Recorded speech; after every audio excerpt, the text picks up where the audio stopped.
So this time, from the Hobbit 4-inch figures, we're taking a look at the two brothers from the company, Kili and Fili. Kili is the archer of the group, this guy, and Fili is a, since he's so chock full of knives, he seems to be a edged weapon guy, able to throw and hit people with stuff. They both share something in that they have distance weapons, but Kili is definitely got the longer distance weapon with the arrow and bow. And before we take a look at the figures, we're going to take a look at the back of the packaging here. You can see that they've got the description of the Hobbit, the movie in general, and the bios for both of the characters and other figures in the line. So first we'll take a look at Fili. And he's probably the second most well-armed figure out of this line so far. And he's definitely got the most weapons that are sculpted for the character.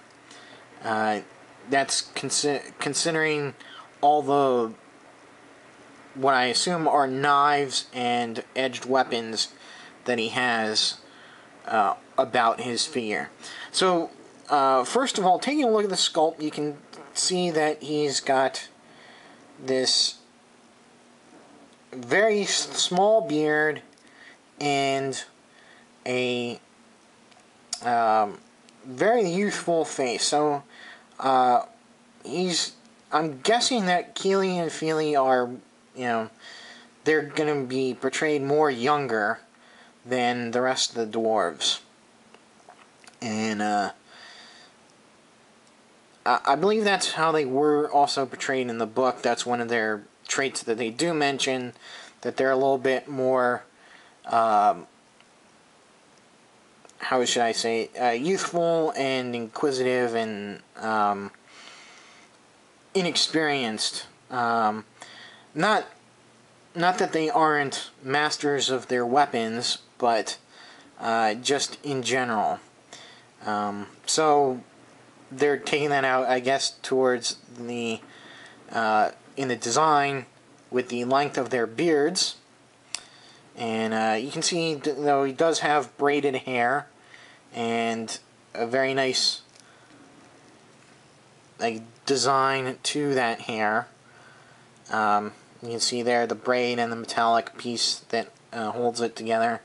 Very nice details on his, I guess you call scabbard for his swords. Details on the trimming of his robe / tunic thing here. You can see also the painted details of the more fur-like piece to the jacket. Like I mentioned, he's got edged weapons that look like throwing daggers or small knives throughout his sculpt here. One on each arm, forearm, 1 and 2 on each foot, or lower leg. And all of those are sculpted on and part of the figure. So first of all, let's take a look at his. It's a smaller hammer than the hammer that comes with Dwalin, but it is a little bit more intricate in design in the handle.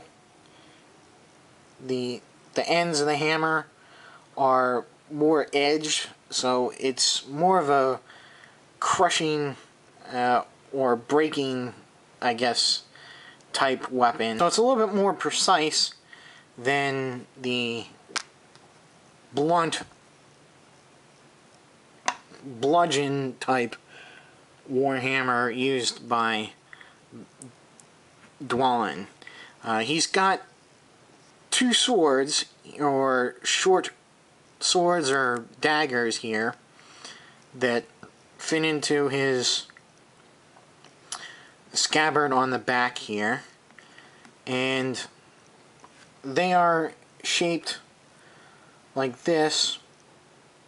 Now, I don't know, I have to see the movie to figure out which is the edged side. I believe it's this side, but it could be this side as well. So, it works either way. I'll have to, again, like I said, I have to see the movie to see how they are wielded exactly.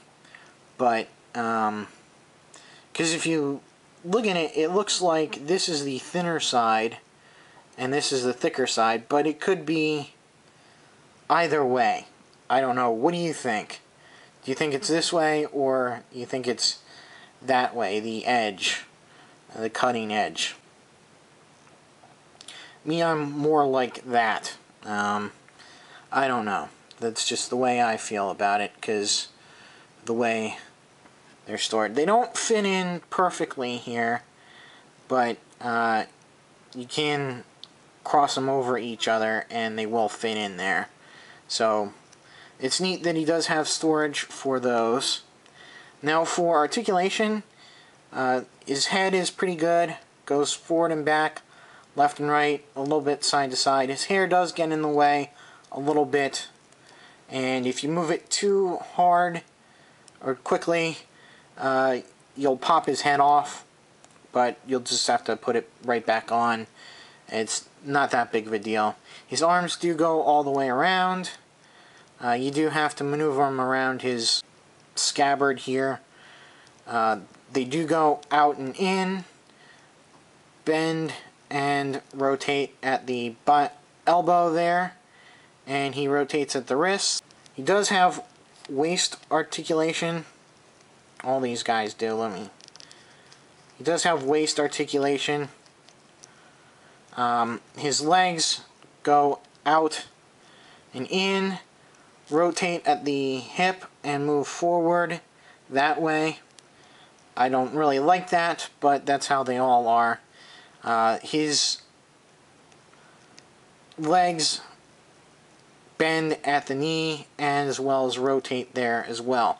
Now, with this guy, out of all of them, he's the one that I have the hardest standing up. I find he stands best with his leg back like this. That's just me. I think he's a little bit top heavy for some reason. The way they've sculpted the legs here and the feet force him back on his heels, and that makes him topple over. So unless you put a foot behind him to provide some balance, he will fall over. Now, taking a look at his brother Kili. Kili is the archer of the group, like I said before, and he's so young that he barely has a beard. In fact, it's more like a 5 o'clock shadow there.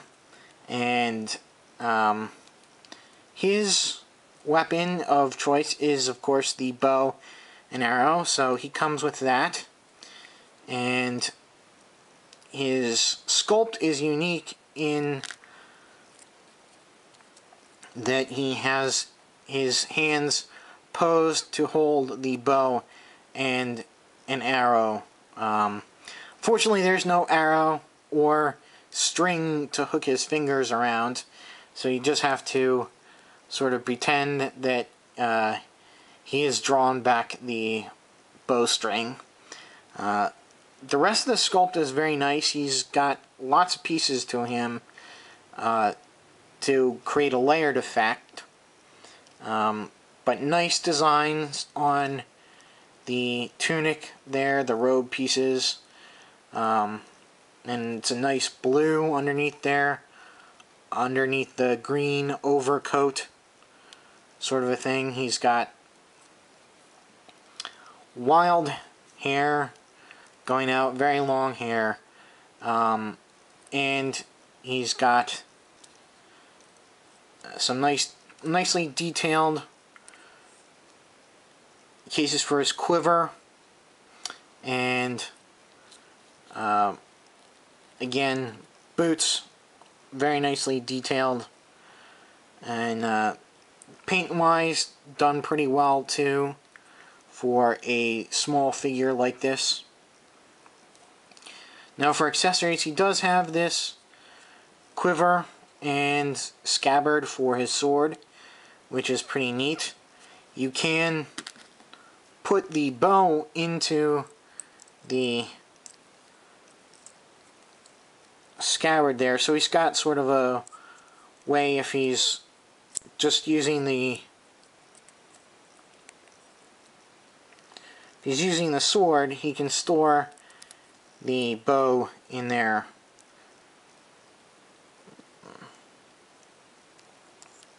And then draw out the sword. The arrows there are sculpted into the back there. So he can use either the sword or the bow and store the other one away. Now he does have a smaller knife here on the side that is sculpted into the quiver, but cannot be unsheathed and drawn out for use. Which is unfortunate, I guess. They could have done it. I mean, they have the small dagger for Dwalin. They could have done that here. But I guess I'll have to take it. He does get the bow and sword, so I can't complain too much. So for articulation, the head does go left and right, up and down. The hair does get out of the way pretty good for that. His arms do go around, but the top of the coat, or the top coat here, does force it out a little bit. And it does go out and in, pretty standard. Rotates and bends at the elbow. And his wrist rotation is really a forearm rotation here. I guess due to the way is sculpted for the purpose of drawing, or simulating drawing arrows. And he's got waist articulation, of course. There we go. Legs are the same as all the other figures. They've got that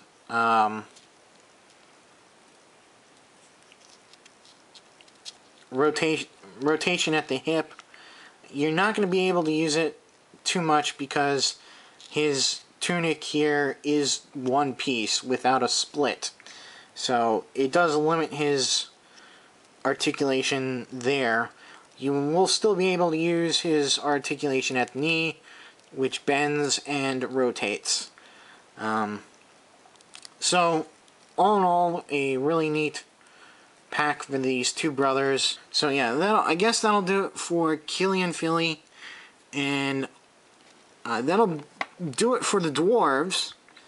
And until they get some more figures out, I don't know if we'll have a second wave of these, or if they'll have to wait till the next movie comes out to get more of the dwarves. But we'll just see. And so until my next video, I'll see ya.